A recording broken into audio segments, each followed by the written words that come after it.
To fulfill the Government of India's requirements of the 21st century, UPSC is emphasizing selecting the most suitable candidates for higher civil services who have the fundamental qualities and competencies in accordance with role-based system of strategic human resource management. The fundamental qualities and competencies are the foundation to impart the professional skills and competencies through training and are responsible for the outstanding performance of civil servant in the role. The Government of India is transforming its civil service to meet the challenges of the 21st century and rapid economic development need, for which it is shifting from the current rule-based system of personal administration to a role-based or a competency-based system of strategic human resource management to build a high-performing civil service that is fit for purpose today and into the future and aligned to the vision of New India. Rule की अपनी एक महत्ता है, लेकिन role इसकी विशेष महत्ता है। मैं रूल बेस्ड काम करूंगा कि रोल बेस्ड काम करूंगा, अगर हमारा रोल बेस्ड ज्यादा महत्वपूर्ण मानेंगे तो रूल तो अपने आप फॉलो हो जाएंगे और हमारा रोल परफेक्टली हमने पालन किया तो लोगों में विश्वास और बढ़ जाएगा। The challenges of the 21st century and rapid economic development need have created an imperative need for Government of India to transform its civil service. As today's world is going through an increasing pace of globalization, digitization and democratization. Globalization means integrated and interconnected world. There is a growing interdependence of world economies, cultures and populations brought about by cross-border trade in goods and services, technology and easy flows of investment, people, information, knowledge and ideas. Digitization refers to integration of digital technology into everyday life. Today, most of the people have easy accessibility of internet-enabled services. Digital technology has driven a paradigm shift in how services are supplied and consumed across borders. And democratization means adopting and supporting the democratic system, principles, ideas, and values. Today, most of the people in the world aspire for a more democratic system of government and democratic culture. The process of globalization, digitization, and democratization has created new opportunities for people. On the other hand, it led to a rapid increase in their expectations and also created unprecedented complexities in society and more pluralism in societies. Today, people are more demanding than ever. The right-based entitlement has increased. The legal recognition for the basic rights and services such as right to education, right to information, right to food, forest rights, citizen charters, etc. are provided by the Government of India. In recent years, right-based people's movement have increased manifold worldwide. It has impacted the Indian people too. Now people are more aware of their rights and in a better position to bargain from the government. It has created a huge pressure on government to meet the expectations of its people and recognize people's basic rights. Even almost all the political parties in India are including more right-based entitlements to people in their manifesto to attract people to vote for them. In the era of globalization, digitization and democratization, there are complex social patterns and the behavior in the societies. Therefore, government does not get the intended result of its laws, policies, rules and regulations. You can yourself observe the dowry laws, divorce laws, women's security, corruption and many more laws. In all these cases, results are suboptimal. The cause for the suboptimal result is complex social patterns and the behavior in the society. In society, people have different and many a time opposite or contrasting point of view or opinion about the government policies and priorities. It becomes very difficult to reach a consensus for any political decision. You can observe it by many examples of different opinion and perspective in your surrounding about government decision on bullet train, smart city project, building new airport, etc. This has created a very difficult situation for the government to reach a common consensus for any policy decisions. At the same time, government is facing challenges because the tools and the system of governance are increasingly digital, open and networked. It has empowered the people. Now the government cannot compel nor administer its people, but it has to be sensitive and deliver the performance. मांगा जाए तभी सरकार काम करे, वक्त चला गया, ये लोकतंत्र है, ये सामंतशाही नहीं है। हम लोगों ने लोगों की संवेदनाओं को समझ करके हमने सामने से देना चाहिए। नागरिकों को याचक बना करके हम नागरिकों का आत्मविश्वास नहीं बढ़ा सकते हैं। हमने नागरिकों को अधिकार देने के दिशा में आगे बढ़ते रहना चाहिए। नागरिक को याचक बनाने से नागरिक का आत्मविश्वास खत्म हो जाता है। नागरिक का सामर्थ्य पैदा करने के लिए, उसका आत्मविश्वास पैदा करने के लिए हमारे कदम होने चाहिए और हम इस दिशा में कदम उठाएं।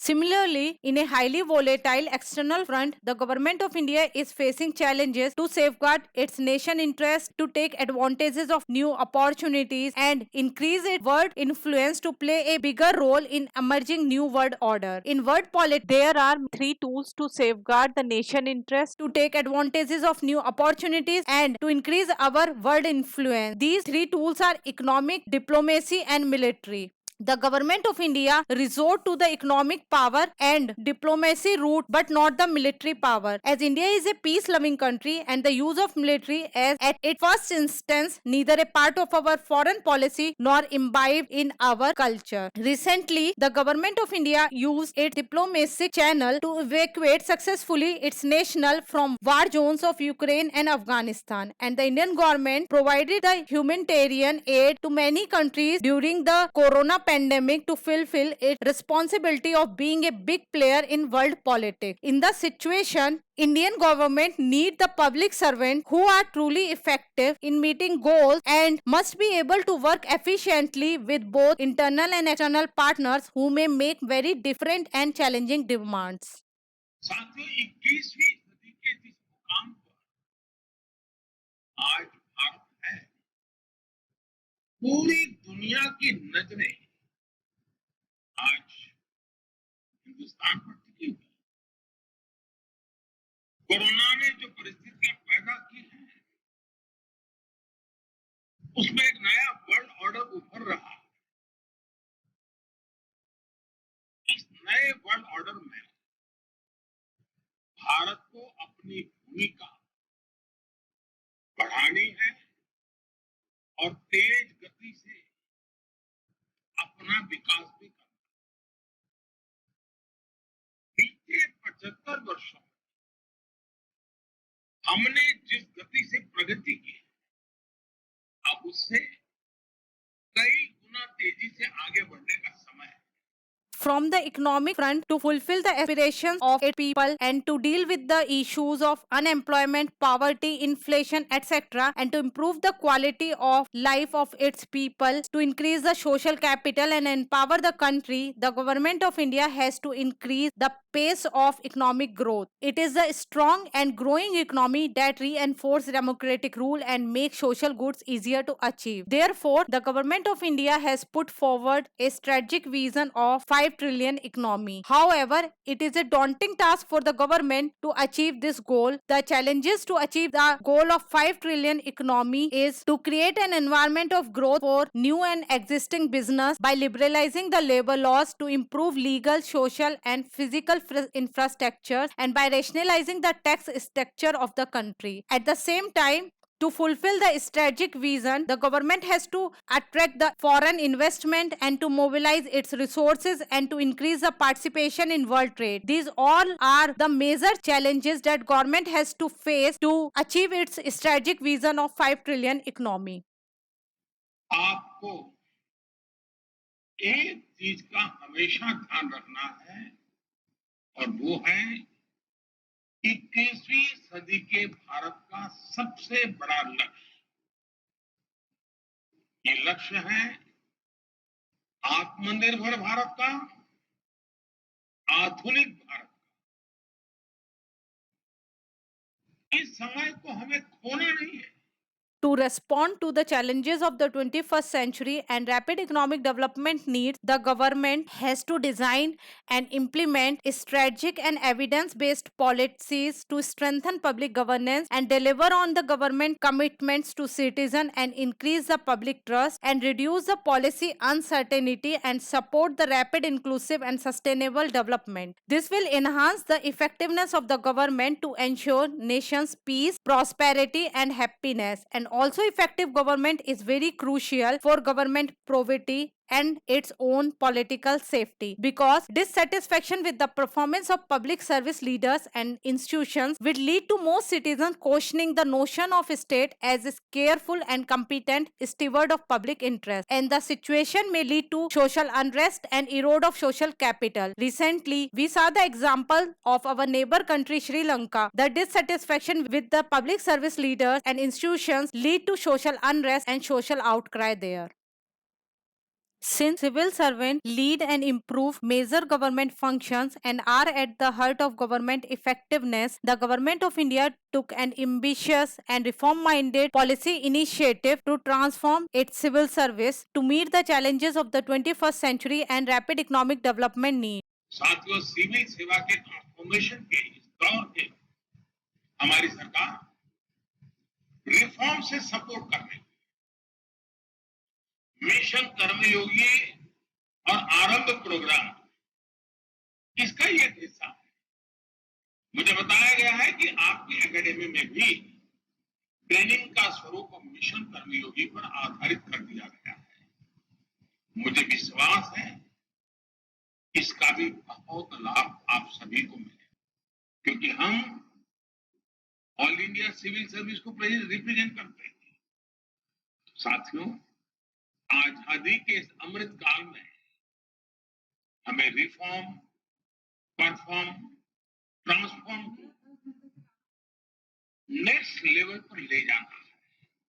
The Government of India's own experiences and study reports, the Global Experiences and Study Report, and National Conference on Human Resource Management toward Competency-Based Performance Management for the Civil Service in 2011 by UNDP and DOPT of Government of India have greatly emphasized adopting a role-based system or a competency-based system of strategic human resource management in place of current system of rule-based personnel administration to build a high-performing civil service that is fit for purpose today and into the future. The rule-based system emphasizes to follow rules and procedures to meet the government objectives and goals. It assumes that mere following the rules and procedures will result in achieving the intended outcome. As the 21st century is more dynamic, complex and challenging than the 20th century, the rules and procedures that are made to deal with the predefined situations and simple situations, therefore they cannot be sufficient to bring intended outcomes in the more dynamic and challenging environment of the 21st century. Therefore, rule-based system or a competency-based system recognizes that the role of individual is very crucial along with following the rules and procedures to meet government objectives and goals. Therefore, it concentrates on persons, qualities and competencies for the recruitment, training, placement, promotion and performance management to meet the needs of organization, ministries and departments. The competency-based approach or rule-based approach recognizes that the individual in an organization is a key resource to be valued, motivated, developed and enabled to achieve organizational goals and should not be simply looked upon as a cost. Accordingly, the Government of India is trying to align its civil service through changes in recruitment, training, placement, promotion and performance management functions. The role-based system necessitates selecting the persons who have the fundamental qualities and competencies for 21st century civil service and providing training to equip them with professional skills and competencies for their current and future job. The fundamental qualities and competencies are crucial for the outstanding performance of civil servants and are the foundation for imparting the professional skills and competencies through training. The fundamental qualities and competencies are the result of person's learning and development and cannot be developed in a short period of time during training. Therefore, the fundamental qualities and competencies are tested at the recruitment stage of civil service itself. Consequently, the Government of India introduced new recruitment rules for the civil services examination from 2011 to 2013. The new recruitment rules caused major structural changes in the civil services examination to select the most suitable candidate for higher civil services. In 2012, the Government of India adopted National Training Policy 2012 and Mission Karm Yogi in September 2020 to impart professional skills and competencies to its civil service. The competency framework for civil service was adopted in 2014 for higher civil services. All above initiative and changes are made to build civil service with the right attitude, skills and knowledge fit